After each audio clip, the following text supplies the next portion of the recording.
Welcome to the San Clemente podcast, the only local podcast in the best beach town in the world. We're here to bring you weekly episodes highlighting everything from sports, culture, entertainment, politics, and everything else this beach town has to offer. Welcome back to the San Clemente podcast, the fastest growing podcast in the best beach town in the world. Today, we are very excited to bring an amazing guest on the podcast, a culinary extraordinaire, someone that has had a tremendous positive impact on our community here in San Clemente, someone who continues to innovate and thrive in the culinary world and just all around. So, Gabe, welcome to the show. Oh, thank you so much. Stoked to be here. Awesome. So, new venture in town, opening up the Parlor. We can hit a little bit on the Vine to start, but share with us a little bit about how the Parlor came to be. So Parlor kind of was an idea that we've always had. We've always wanted to do either Italian or Mexican food. We wanted to go into that. And when we kind of heard about brick, possibly David wanted to sell that, we sat down and we go, what could we put across from our first little baby vine that would not affect that location, but that would also be something that we need in town that we don't have? And we're like, well, La Siesta's gone. Maybe Mexican food could go in there. And we're like, no, there's South of Nix. They do a great job. There's enough Mexican food in town. So we're like, well, our next thing should be Italian, because where is there a spot? And my favorite line is, where is there a spot where you can go have a cocktail and a piece of pizza in town and feel like you're getting that full experience? I do love beer and wine. That's great. But I want a cocktail. I want to go out and have a martini, slice of pizza with my wife, and have a pizza, some pasta, and there was nowhere like that. You had to go to like Angelina Bottega or had to go to Laguna. And for me, I was like, we need something like that. And I think that's kind of where it came from, where we're like, this is what we need to do. And I think it's the only thing that will actually fit in that spot. And I think we nailed it, to be honest. I think it's something that people in town wanted. That's amazing. So who got together? You said we all got together to sit down. Is this a team that It is. Okay. It's a team. There's four of us. There's Russ.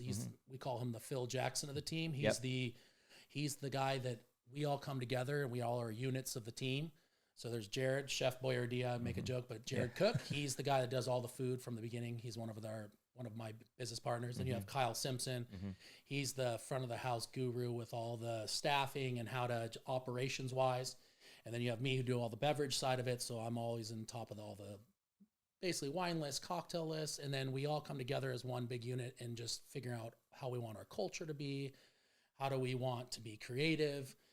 And then our big thing here is just consistency. We all know that. And then community, and how do we make that part of the community and become just a restaurant group that works really well together. That's amazing. I don't want to speak too much on behalf of Brian, but I will. I will right now. We talk frequently about how the Vine is just one of our absolute favorite restaurants. And I don't know if it's the food, the people, a combination of both. So to say we're excited for the Parlor and the new opening, you guys just do it right. You make people feel like family. You treat people really, really well. And maybe it is the team. Maybe it's the team aspect. I don't know. Yeah, maybe you can talk on that. Yeah, I think it's the part of, obviously we're all operating into it. So that's a huge part of it. We're not just owners that just kind of, hey, you guys figure it out. We're there to help and support the team, but also make it so it's a connection to the guests. And I think what we've done really well when we took over Vine is a good example. We took over Vine from Justin Monson, who's a family friend of ours, and we bought it from him, and he had it for 10 years. We took it over, and people were like, oh, who are these guys? And then they found out, oh, there's Gabe, who's born, raised San Clemente kid, born at San Clemente Hospital, lived above 204, went to San Clemente High School. And then you have these other guys that I met working at an Outback Steakhouse in Laguna Hills, bussing tables to bartending with. Right. And you have Jared, who worked underneath him. All of us together kind of make this perfect connection with all working in the same restaurant together. And it's proven with our staff that they're like, wow, these guys aren't just telling us what to do. They'll actually do it with them. And we try to show them how we connect with the guests by hugging, kissing, high-fiving, making sure we're asking the questions about the guest. And I don't want to give away all of our secrets, but there's something that we do that I don't think a lot of people do, is we have these things called connection cards. And we came up with them, but they're a really cool way of connecting with the guests.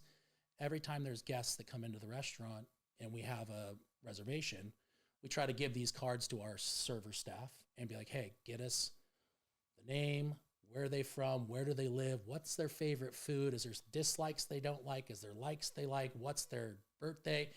And we take this information, and thank God for Open Table, you can plug it in there and it'll stay in there. So we have it, so every time they go to any one of our locations, this information, if they make a reservation, pops up. And so it makes it a perfect way of connecting with the guests and making it so if the staff's never met them, they already have information on them. And it's really, it's a secret, but it's something that's, we've take pride in to make sure we push our staff to do it. So you do feel like that. I mean, that's a big, I was telling you earlier, you go around town, oh, we're having Gabe on the podcast.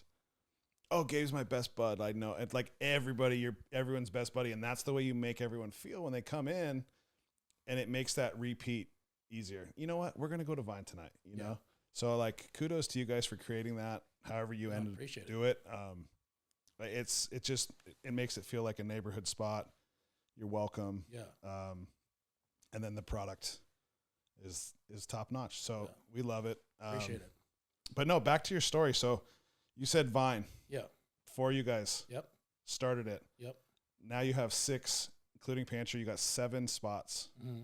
Talk about that progression. Like, what was the first, or the started Vine? What was the next one? What was that process? Was it like, so how did that go? So they say, obviously, that the first restaurant's difficult to get up and going. Number 2 is very difficult because you're trying to figure out how to split time and make it work. We're blessed with 4 of us, so it's a little different. So when we went to Ironwood, which is kind of trippy on that spot, we actually made a joke when we were like 21 years old going, we should open a spot on the top of that hill, because that's the Outback we worked at was down below. Yeah. We're like, we should open a restaurant at that location, which was Elephant Bar back in the day. And you fast forward those 17 years, and that was the second restaurant we did a full build out. So we opened that up. Obviously, it had some stress and your learning ability of how to like run 2. Then you kind of start, the third one is the one where it's like, it's a little chaotic. You're trying to figure out how to balance. You got to get people that you believe in for each location, and you got to believe that they're going to do exactly what you're going to do. And so when you grow from 3, it gets a little bit more difficult. But once you start having the people take over and understand that the first one's been open, now the second one's been open, the third one starts getting a little bit easier once you get it up and running. The 4th, I mean, that came into Sapphire, and that was during COVID. That's a whole different can of worms. Sure. But we opened that during the craziness.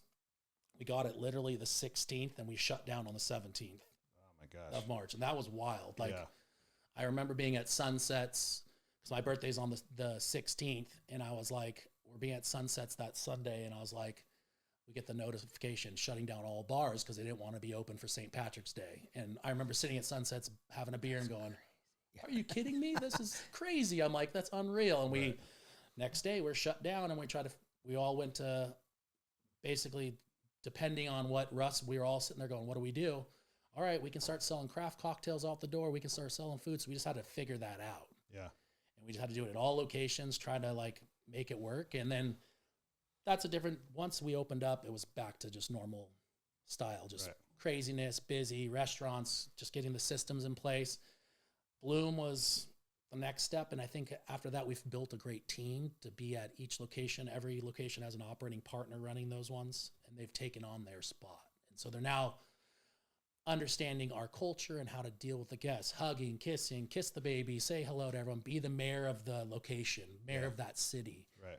And that's kind of how we've built it, is by giving that operating partner who buys in with the restaurant and then also gets a piece of the big pie, which is the only way people do things these days. They got to feel like they're part of it, and they are. And they're the reason why they need to be the mayor of that spot to build that location. Right.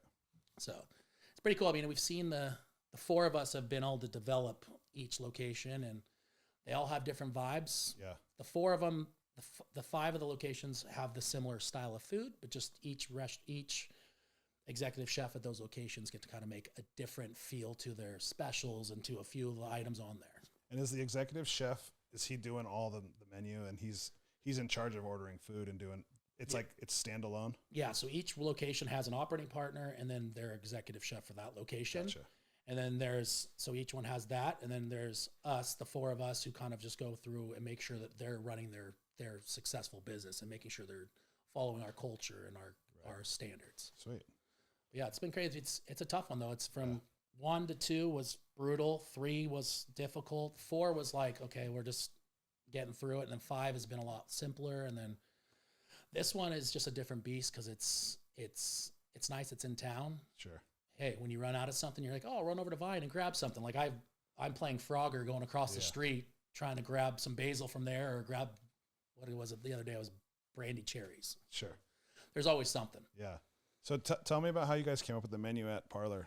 We went, my wife and I and the kids went on last week. It was awesome.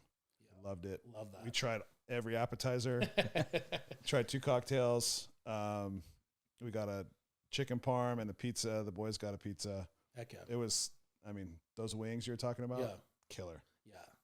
Those wings are game changers. They've been like, it's funny because you can't find them anywhere. They're like specially French cut. You have to like special order them from a butchery if you really want to get them, like a butcher shop. But they call them French cut chicken wings, and he has this perfect amount of spice to the barbecue flavor on there. But they're the women love them because they can literally just bite them and take the whole piece of meat right off, and there's no cartilage. There's nothing that they're like disgusted by. And they're working through them, and they're so good. They are really good. But they've been a highlight. I mean, it's funny, certain things that are going to be highlights. We knew those are going to be great. Yeah. But they're also, I make a joke. I'm like, they're $8.99 a pound. I'm like, when do you go to buy chicken wings and go, $8.99 a pound? You're high as a kite. Right. like, what weed are you smoking right now for that? Right. Yeah. It's fun. It's cool to see they're well worth every penny you're getting out of them. But they're awesome. Good. That's amazing. There's also a part that the wings are so amazing, but they forget there's these celery that he puts on there that you think is cucumber, but he's pickled these thin strips of celery. And I'm not joking. One of my favorite things added to it. Like you always think of celery and wings, but he did this pickled celery that just to die for. Yeah. To die for. That's incredible. So out of the 4 of you guys, who would you say is like the visionary? Who's driving it forward? Or is it a combination of all of you guys? Or are there different skill sets that you each bring to the table? I think it's a skill set part of it. We all want to push the envelope. Jared is the mastermind of the food. So when we come with a concept, he has menus galore in his head that he wants to do. So when we come with a concept like the Parlor, he was like, I can't wait to write this up. So he writes it up. We'll probably go through 20 different menu change-ups and things working out. And is this being bounced back and forth between the 4 of you guys? It's all primarily? of us doing it, but you'll see a lot of Jared that's the food. You let him just do it. And then we'll talk about it, and then he'd be like, oh, maybe I'll change this. And we had to really shorten that menu. That menu was actually probably half the size of it was when we first started.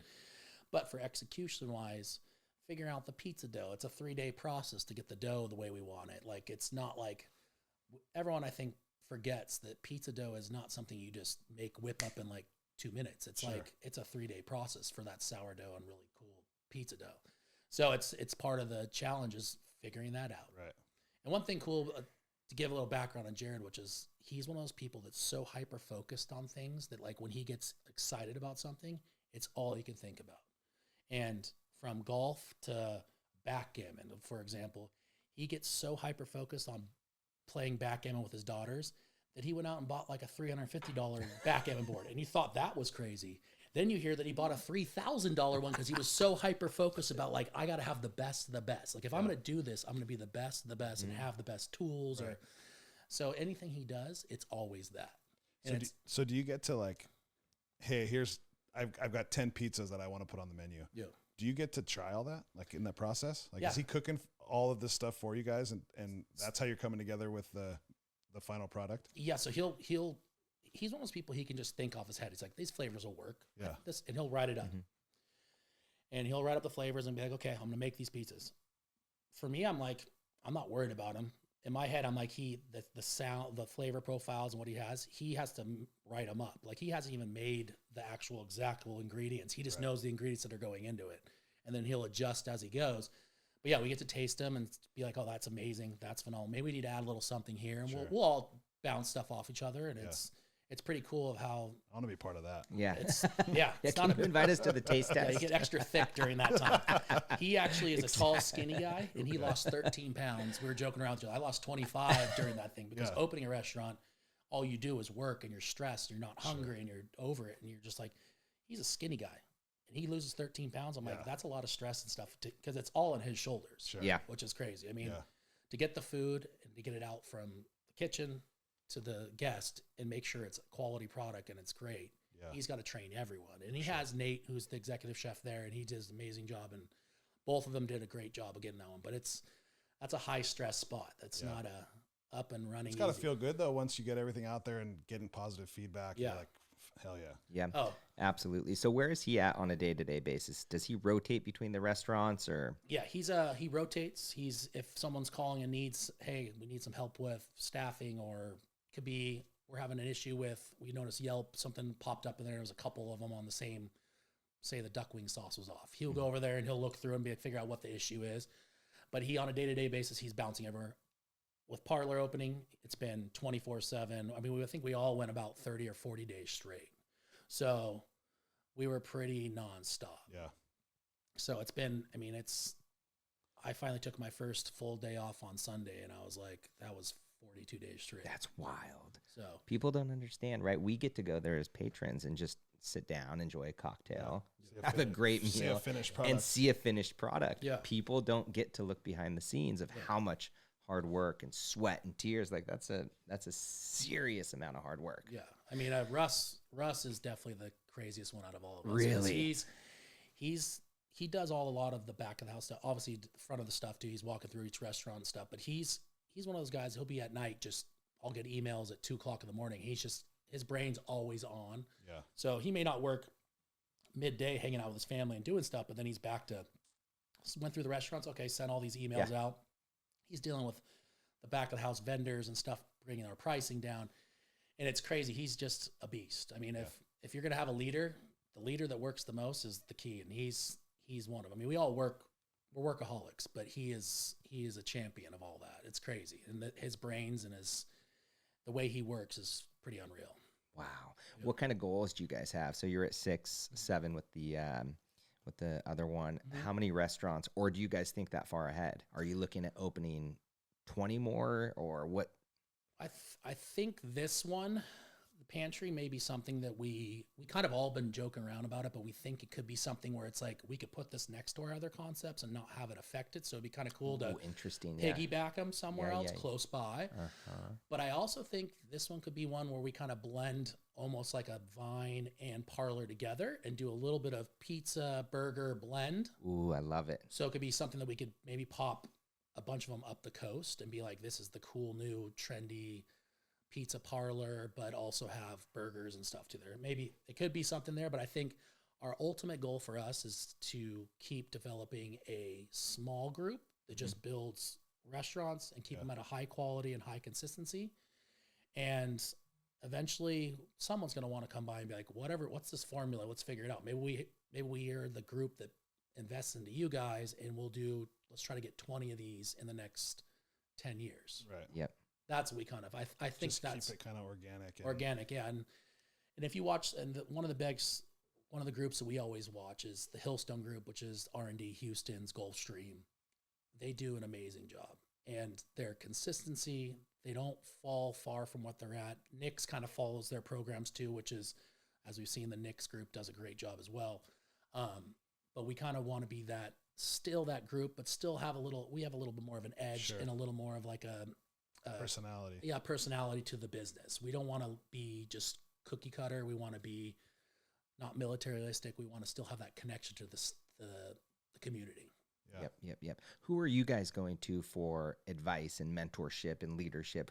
Is there someone that you look to for that? You know, it's funny.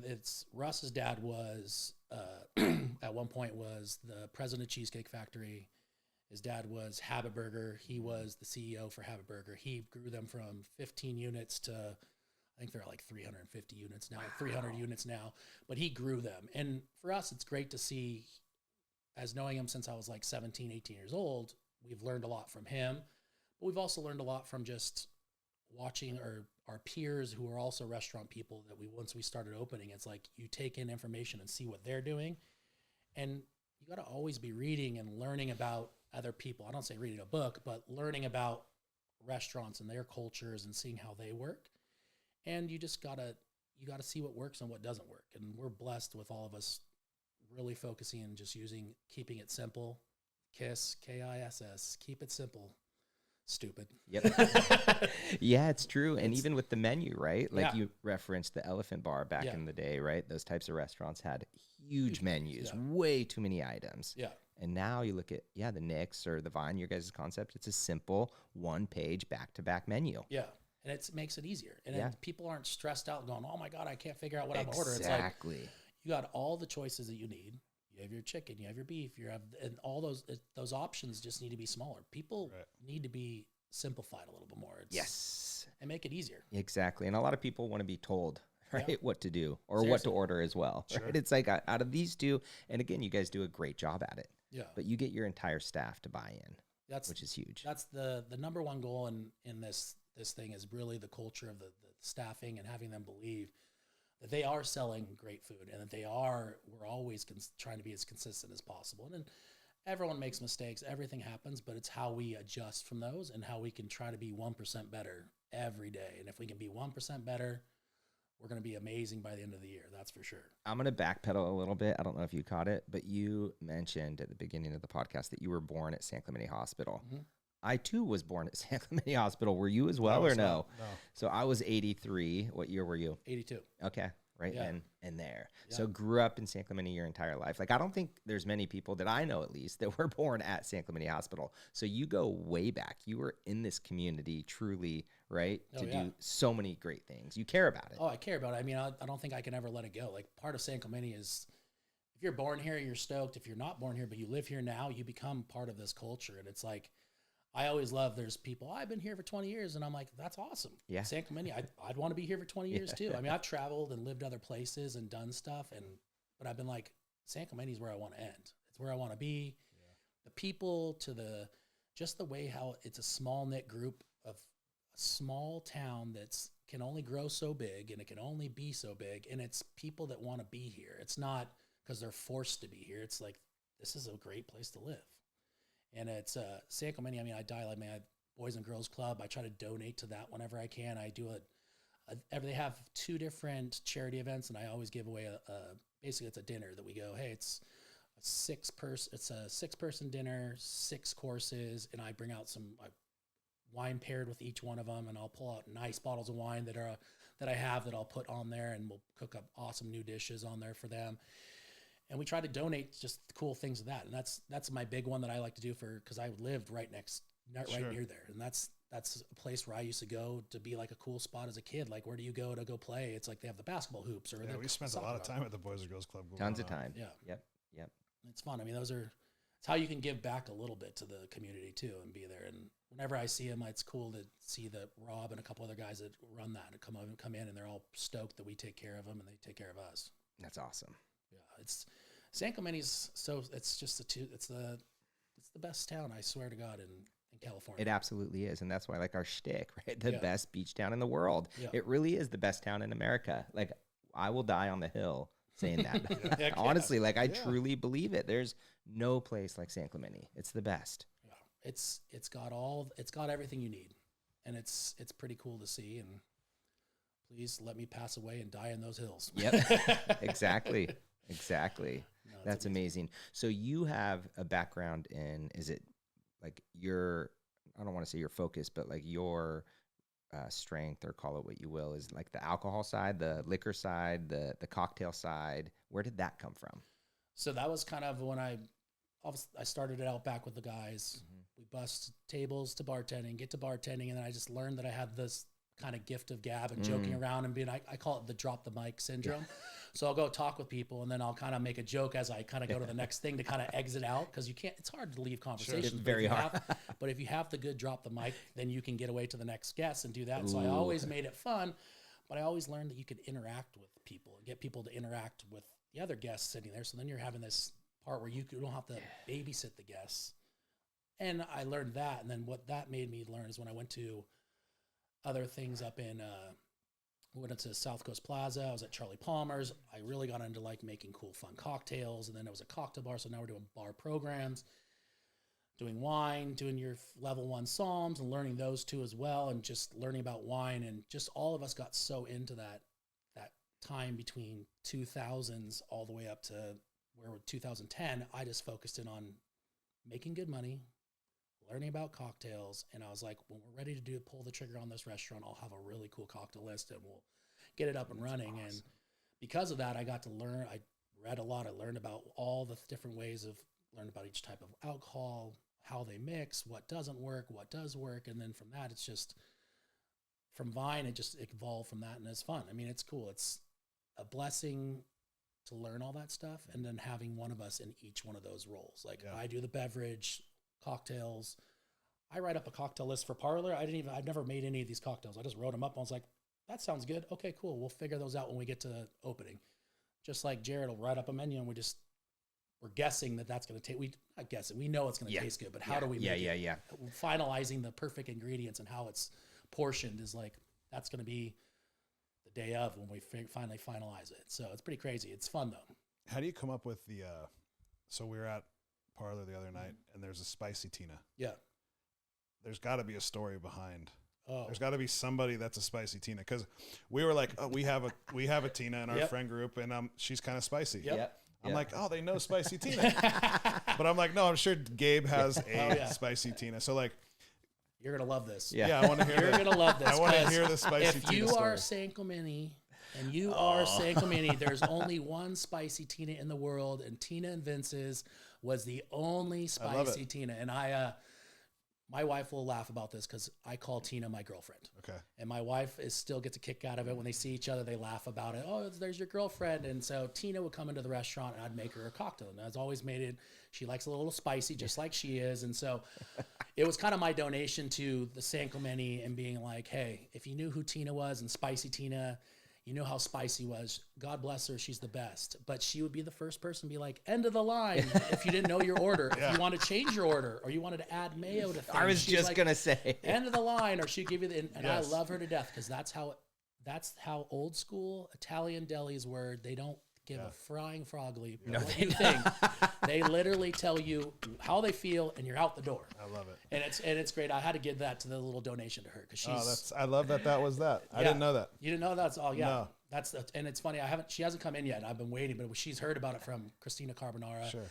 And all of them told her about it. But that's great. I can't wait to come in because when she comes in, we're going to give her the slow golf clap, just all right when she walks in because she's amazing. Oh yeah, gosh. I mean, Tina and Vince's legacy. Oh, it's the best. Right? I mean, the absolute best. We got to find them another spot. That would be amazing. Yeah. I mean, I would love for them to do another one, but I think she's enjoying being retired and doing her. She goes to Palm Springs like every other weekend. Yeah. She's literally living the life. Yeah. It's pretty awesome. I mean, and they had a good run here in San Clemente. Gosh, I went to quite a few Christmases where my wife's family would do the Italian Christmas. So they'd always get the raviolis and get all the things. And now they have to go find random places to find the perfect Italian food for them because they're the zucchalatos. So they obviously need Italian food always for that. So it's I wish they did have somewhere like that. I know. That would be amazing. If you haven't been yelled at by Tina to either get to the back of the line or she's the best. Yeah. And that whole family, Michelle Carbonara. Yeah. Great people. Yeah. Great people. No, it's pretty amazing. Is there any other little, like at any of the other restaurants, any of those little drink names? Drink stories? Names kind of stories. I mean, for Vine, that was kind of like my first play on just like bringing a fun cocktail list to town. I kind of represent each one of them will have like a little donation to like San Juan has the Ortega. Yeah. I actually moved to San Juan for a little bit, so I lived in San Juan. So I used to skateboard, and when rollerblading was cool, we'd rollerblade in there and be little roller monkeys rolling around in there. We'd beg for quarters and stuff on there. But I always try to give like little things that I had as a kid because I think cocktails kind of go hand in hand of like feelings that you had, like the sticks at San Juan. There's a little straw that goes in the Ortega, and those kids, they're little Tajin and chamoy things. We used to have those as a kid walking around down there and chewing on them all the time. So like again for Parlor, there's the little watermelon candies that are on the El Camino Real, and those are candies that I sold at San Clemente High School or at Marker Forster because I had to end up going to Marker Forster, and I used to sell them for 50 cents a piece, and I get them in Rosarito, and we go down there as a family, and I come back and sell them, and they're watermelons with the tahini and all that stuff on there. I love those things, by the way. They're the best. Ever. But I was like making this so cocktail, good, and the only flavor I could come up with was like, Yes. it just represents that candy. So I have them on all the cocktails. But it's that story that we all have as a kid, like selling candy or selling Airheads or whatever it was. Like I was always trying to sell something to make some extra cash on the side so I could either buy lunch or just buy something that I wanted. So, but it's funny. Yeah, the cocktails, you always got to have something fun. And I always try to come up with some random new names like Less Thinking, More Drinking or the One and Done at Vine that people love. And I love it. Gosh, the watermelon sucker with the tahini just brought me back to Mexico. oh yeah. Big Those are time. the best. That's so fun. Unbelievable. Yeah. We talked about Mexico a little bit before the podcast. A lot of people may not know that you are an unbelievably good surfer. I do like to dabble in that a little bit. I couldn't believe when I saw on Instagram I shouldn't say I couldn't believe, but I couldn't believe it. Yeah. I mean, maybe just one of the things I It was didn't like know. hanging 10. No, Doing 360s. no. It's It like, wasn't what the just, hell? it was unbelievable surfing. So you've always been a great surfer, or just growing up in San Clemente, just part of you, or? So I was bodyboarder. So I was just always a sponger when I was younger. Riviera, I would do Riviera days. And grew up with, I'm diaper buddies with Nate Yeoman. So we both lived near each other in San Juan, but we'd go to Riviera all the time. And so I'd be bodyboarding and he'd be surfing and he'd be on one side, I'd be on the other. And we'd get little sand barrels and having fun. Yeah. But surfing kind of came to me because I was just like, I'm done bodyboarding. Surfing was needed to be done. And I switched to surfing when I was like 17 and it clicked. It just all of a sudden I was like, all right, surfing's all I want to do. So I literally would just wake up early, surf before school, make sure you have 0 periods, so you're out before at noon, you're surfing every day. And it just became that addiction. If I wasn't surfing, then I was on my longboard, skateboarding up and down the street and trying to figure out how my footwork. And because of that, I got so addicted to it.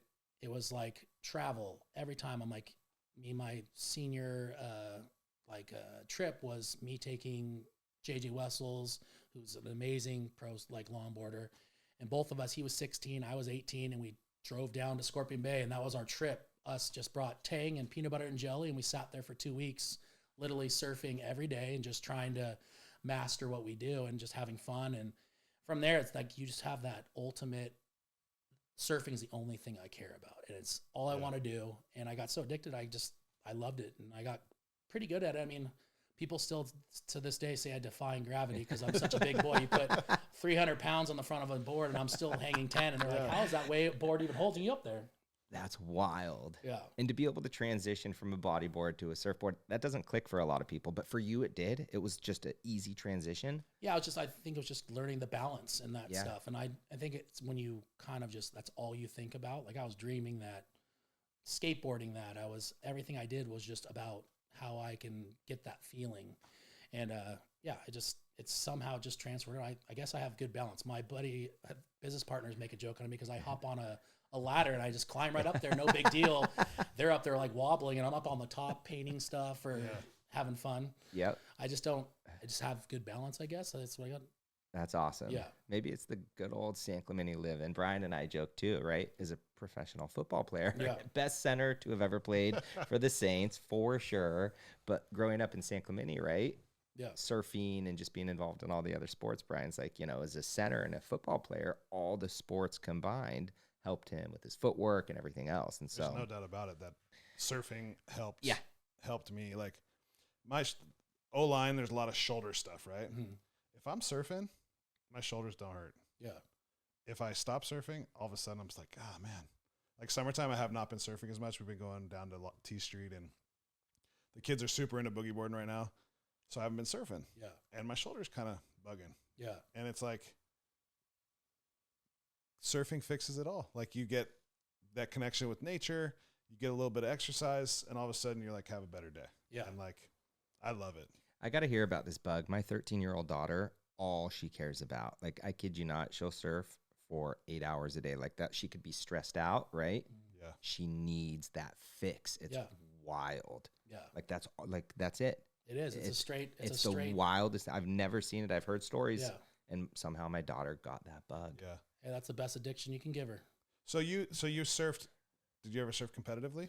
So I did like quite a few like longboard professional contests and stuff. Sweet. I had fun doing it. It Yeah. wasn't like anything like I did them, but I was never really like longboarding back kind of when that transition. There wasn't like there's a lot more contests and stuff now. Right. Back then there was a lot more of like club contests, a few pro contests here and there. So I enjoyed it. It was fun. I mean, for me, it's first contest I did, I got 5th, first one ever doing. And I was like, oh, this is cool to do. I'm like, I guess I'm okay at this. Right. But it's something that you kind of just forget that I just cared about scoring. And that was my goal. And I think people kind of, for a while there, I would just be swell come up and I'd be like, I'm in Baja. Yeah. I'm here. I'm going, this will be the good spot. Oh, Santa Barbara, this will be good. Okay, I'll go up there for that. And so I became like the source of like, hey, where are you going for this one? I think I'm going on to Baja. Oh, that's a good call. And I was just chasing waves and chasing that. And you never got burnt out. No, I never. I'd be the guy surfing 8 hours. Like I'd be the guy who'd be the first one in the water, get out, eat a power bar or chug 2 waters. Yep. And then I'd go back out and surf another 6 hours and I'd be surfing all day long and not even flinch. And the next day I'd do it all over again. And it's just that you're just so into it that I had the ability to do it. And most people would be like, I surf 2 hours, 3 hours, 4 hours, and I'm done. I'm like, I'll go home and take a nap real quick and then I'll come back and surf one more time. Yeah. I tell my daughter all the time, never lose the love. Like this is supposed to be fun. Yeah. You see a lot of parents and even kids getting caught up in the competition of it. I'm like, it's surfing. Yeah. You have to love it. And some of the parents like driving their kids so hard and forcing. I'm like, what are you doing that for? Yeah. Right? Like, so I make sure to always tell my daughter, never lose that love All for sports. this. Yeah. And it should be for all sports. Yeah. But we live in a time where people, and you've got your youngest is your first, right? First one, yeah. Is how old? He just turned a year. He just turned a year. Congratulations. Little walker. Yeah. Not walking yet, thank God, but he's almost there. Wait till he's climbing over the Oh table. yeah, jeez Doing Louise. somersaults off the couch. Yeah, he's a little beast. He's gonna be super funny. He's got so much personality, and so it just so psychs you up every day when I'm like, I finally have a day to hang with him or take him to the pool, and he's just like the splash guy. Boom, boom, boom. And he did it for literally an hour and a half straight, just boom, boom, boom. And I'm like, you're going to be one of those party boys, aren't you, guys? Just throwing the full splashes in Vegas style. That's crazy. Did you ever know you could love something or someone that much? Gosh, I don't think so. I mean, it's crazy. I call myself I'm a crier. So if I get all souped up and I hear something, I can get a little teary eyed. But like you love this little guy. I mean, there's nothing better than that. I mean, it's the best. You don't choose him; he's yours. I mean, you made him, but you don't get to choose him. Like that's who it is. And like I always say, that's the first thing you choose is your wife, and you're like, I love you. That's the ultimate love. And then you have this kid, and you're like, that's a total different love for the kid, because the kid is something that's like you've both made him, and it's wild. Yep. Will you have more kids too? Yeah, I think we're gonna start trying. I'll give my 30 seconds in November or December. That's pretty good. My wife says she had him for 9 months, and you had him for about 30 seconds. So that's all I get out of that. That's pretty good, dude. Honestly. Yeah, but yeah, so that'll be. We're gonna try in November. My wife's sister and her best friend are getting married, so she wants to be able to have fun and not be like go to the bachelorette parties and have fun. And I'm like, yeah. We can wait. Was it relatively easy for you guys to? We were blessed by whoever. Yeah. God bless you, God. But we planned a year. Yep. And literally we started trying that month, and it happened.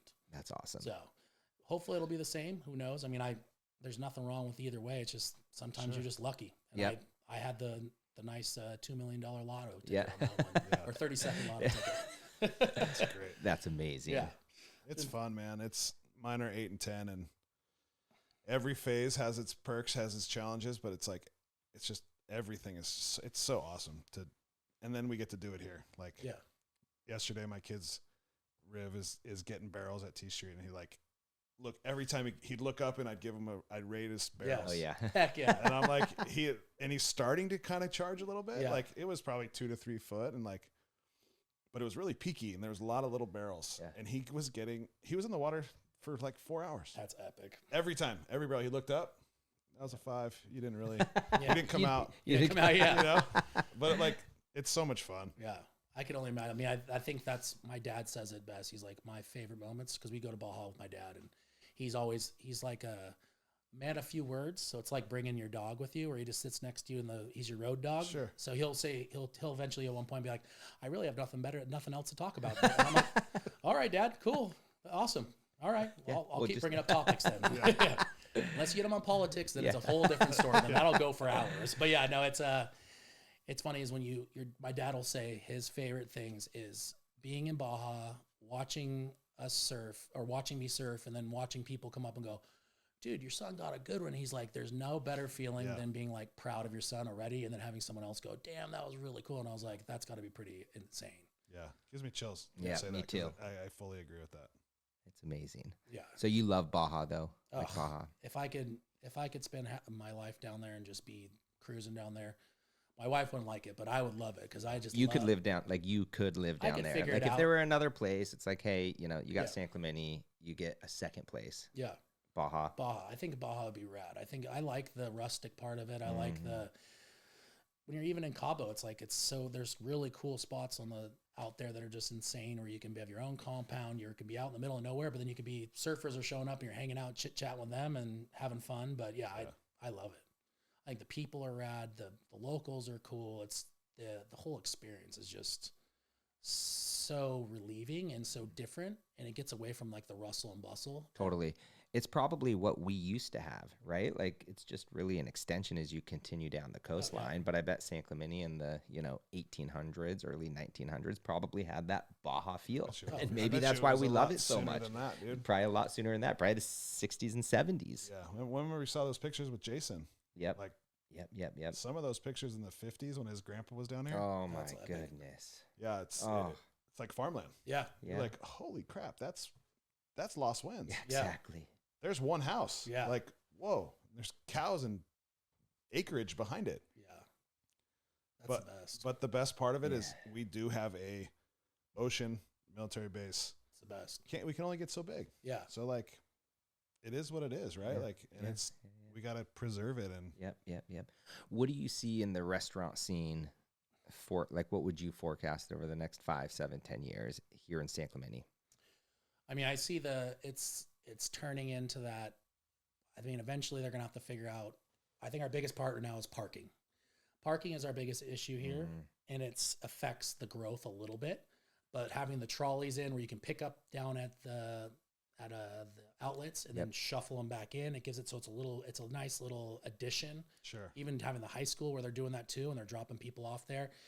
But the food scene is going to be more restaurants are going to try to come in. It's just about finding how we can have all these people get in here without having it being too clustered. And it's going to get a little congested. It's going to have those because it is going to be more and more popular. I mean, for us, just having the restaurants from across from each other, the ping pong back and forth and that synergy that goes between, if they can't get in here, they get in here.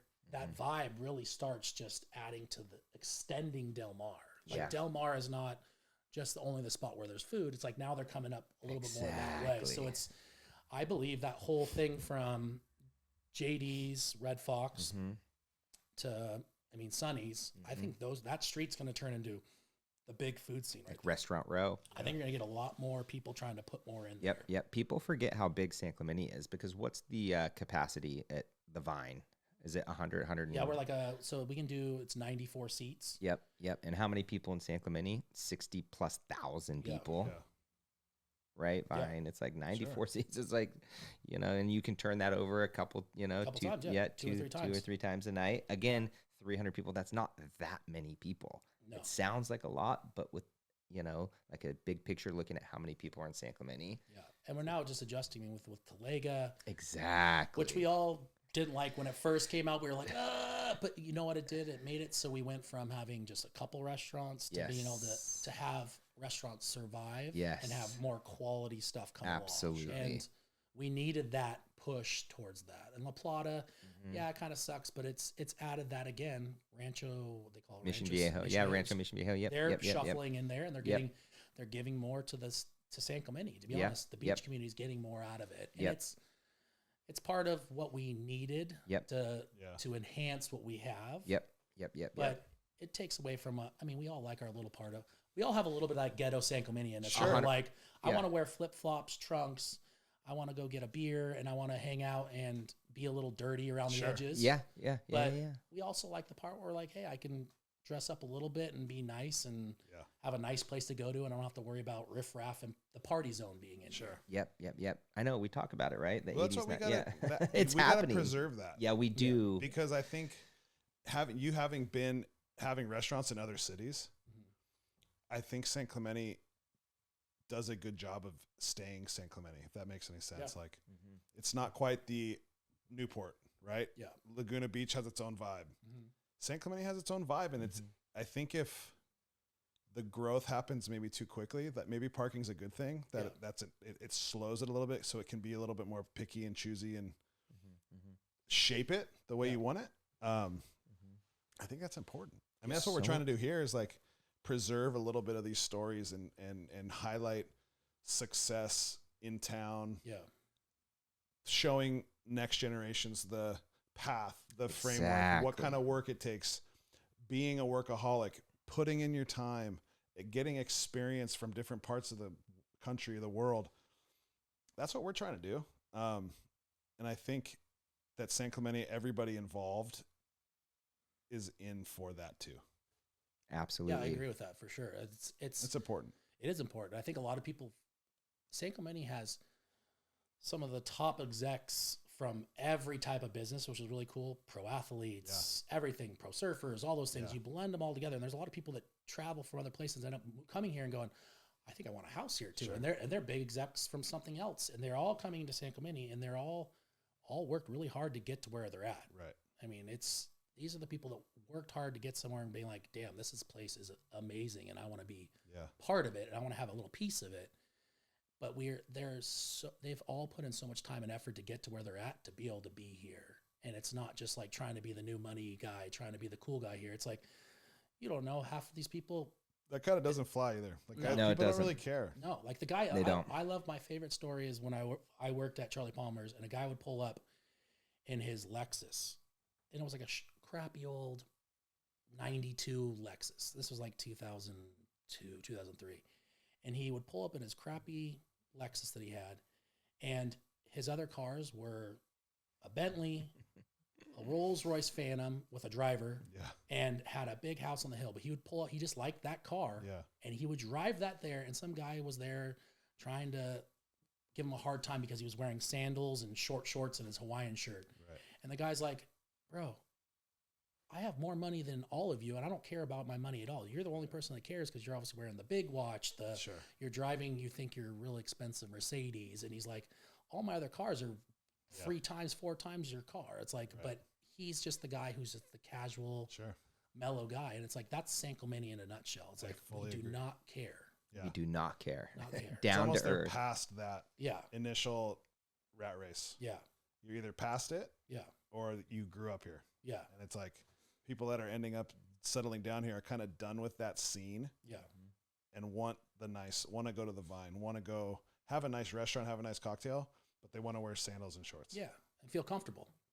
They want to have cruising. That. We don't need to be too uppity or showy. No. It's not about that. We just want to live this awesome life that we have here in our amazing beach town. Yeah. And hopefully build it for our kids, right? You want to have, your kid living here and like the generations to come. And it's hard. It's expensive, right? And it's only getting more expensive. Yeah. And, if we can help the generations, below us and our kids, find a way and a path to figure out how to make that dream happen for them. Because the last thing you want to see is all of our kids having to, get pushed out of here. Oh, yeah. I mean, that's just hard. So to your point, right? If we can show people the way and share the stories like, you have, and, show people the way, and because you've had to work your tail off to get where you're at. Yeah. It's nothing was handed to you. No. That did not come easy, and it will never for anybody. No, I think people forget that hard work and determination is 90% of what you're doing. There's 10% luck. Hey, I wish I was a Bitcoin guy and put a bunch of money on that and been stoked on winning the lottery pretty much at that point. I was not. Nope. So I'm going to stick with just Gabe coin, and I'm just going to keep working with that and try to keep putting all my energy into that, and hopefully that pays off. And that's what we've kind of gone with. And you can tell people it doesn't happen overnight. No. And I think long-term success is, short-term stuff is very rare. unless you're blessed and there's something that you're really good at that no one else is good at, or you won the lottery, there is no short term. It's long term success, and it's building something that's hard to push down the hill, but it will get momentum once you start going. But it's going to take a long time to get down there. For sure. Yep. And how satisfying is that, right? Like, it's like your proud dad moment, right? Yeah. These restaurants are your babies. Oh yeah. And you are proud when someone says, "That's my favorite restaurant," or "I love this drink," or whatever. It's like little baby wins make you feel good because it's been a lot of work. Yeah, there's nothing but when we were opening up Parlor, I was like, "Gosh, this thing's got to work. I swear it's gonna work." And I know that the energy and the effort that we put into it, it's gonna work. But you struggle so hard trying to put so much time and effort into it to get it there. And then once you start getting, that was awesome. That was awesome. And oh, wow, the food was good. And oh, the service was great. You're just like, oh my God, thank God that worked. And it's the effort that you did put into it. Like I was saying to you guys, I was like 42 days straight. At least I would say 20 of those days were 16-hour days, and you come home and you leave at 9, you don't get home till 11, and brutal. You're literally, I have from 7:30 to 9 to hang out with my wife and kid and just talk. And I get back to my house around 11:30, and I'm like, talk to my wife because she's a night owl, and I'll sit there and chit chat and say, "How was your day? And what's going on?" Same thing. Just wish you guys were around. I'm like, I wish I was around too. But I know if you want to get it done, there's only one way, and that's putting in the time and effort into it. Yeah. Well, do you ever doubt yourself, like during that process? Are you ever even questioning, like, what if this doesn't work? So when we bought Vine, I was like, there's no way we can lose on this. But it's also our first one going in there. And so you buy in and you're like, my dad's like, you're crazy for putting that money in there for that. I don't think restaurants always lose. And I'm like, we're not going to. There's no way. And if I could go back more, my dad would have been like, I'll give you as much money as you want for this thing. But you do the first one and you start getting this confidence. And then the second one you open, you're like, oh, we have something here. And the third one hits and you're like, oh no, I feel it now. There's the confidence. We're building that culture and everything, consistency. And then the fourth one hits and you're like, okay, now I feel that no matter what we do, it'll succeed. You just lose that doubt. Doubt starts getting smaller because you know you can keep doing a consistent process than what people want and need. Yeah. But opening something new with pizza, I was like, here we go. Are we going to get this dough right? Are we going to get this? And I'm like, I have enough faith in my team and Jared to get it right. And he's not let us down once yet. So it always worked. Everything's always worked out. But the doubt is always there. It's just, you got to believe in yourself too. That's awesome. That's amazing. That was a quick, we feel we could do this all day. Absolutely. I know I always say I want to keep going, but I know, I mean, we obviously appreciate you and your time. And again, one of the few days you probably have off. In fact, you're probably working tonight. Oh yeah, I was working before this, and we had so like anything, there's always something, but Parlor had a little issue with the pizza oven. And it was like yesterday I had to go in there on my day off and call up someone, try to get someone in. And obviously these days, everything you do, you're babysitting your vendors, and you're like, your vendors should be the people doing everything for you. But you have to second check them and be like, hey, this isn't working. Do you have another person to use? Oh yeah, we have this person to use. Let me call them. Oh, they can't do it today. Is there another one? Okay, there's another one. Oh, he can come today? Why didn't you guys just call all three of them and get this guy to come in? Now you're making me do it. And I'm like, it's a warranty thing, but it's just funny things like that where people forget how much extra time and effort we have to put in to babysit our vendors and people. And if you want to be good at it, you got to do it. You got to do it.